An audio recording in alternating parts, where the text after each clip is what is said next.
And the title of this paper is Time-Restricted Feeding Without Reducing Caloric Intake Prevents Metabolic Diseases in Mice Fed a High-Fat Diet. One of the most important things to take away from this study was that mice that ate a highly palatable, high-fat diet, a great-tasting diet, but only during a restricted feeding window of each 24-hour cycle, maintained or lost weight over time.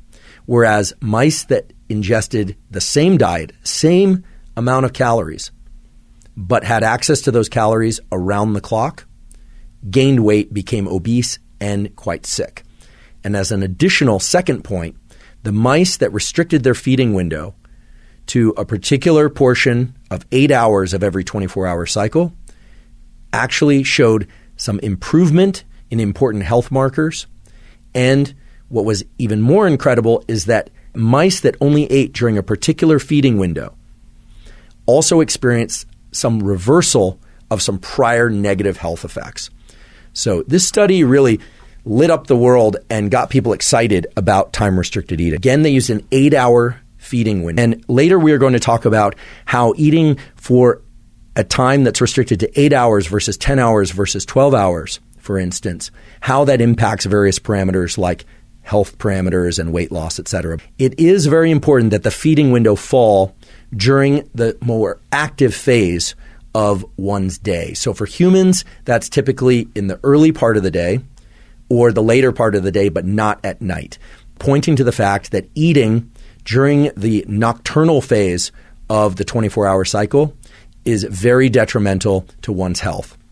In fact, when we eat can either enhance our health or can diminish our health. And when you eat is as important as what you eat. Something really interesting, which was that not only did restricting food to a particular phase of the 24-hour cycle benefit things like lean body mass and fat loss and a number of health parameters that I'll talk about in a moment, but it also anchored all the gene systems of the body and provided a more regular, stable, so-called circadian rhythm or 24-hour rhythm. You may be surprised to learn that 80% of the genes in your body and brain are on a 24-hour schedule. And when those genes are high at the appropriate times and low at the appropriate times, meaning their expression is high and low at the appropriate times, and therefore the proper RNAs and proteins are made because DNA encodes for RNA. RNA is translated into proteins. When that happens, your health benefits.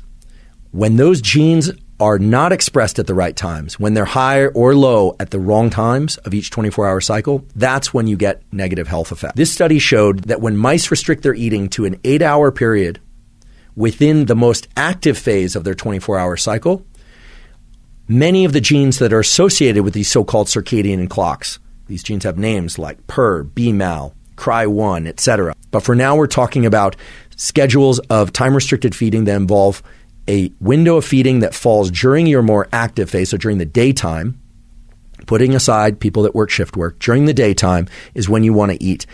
And this 8-hour feeding window provided a very strong reinforcing signal that combines with light to ensure that these genes are expressed at the appropriate time. And one of the bad things that happens is that the liver suffers. The time-restricted feeding essentially reversed that or led in many cases to even healthier liver condition. Restricting your feeding to a particular window every 24-hour cycle has clearly been shown now in mice and in humans to enhance liver health, which is one.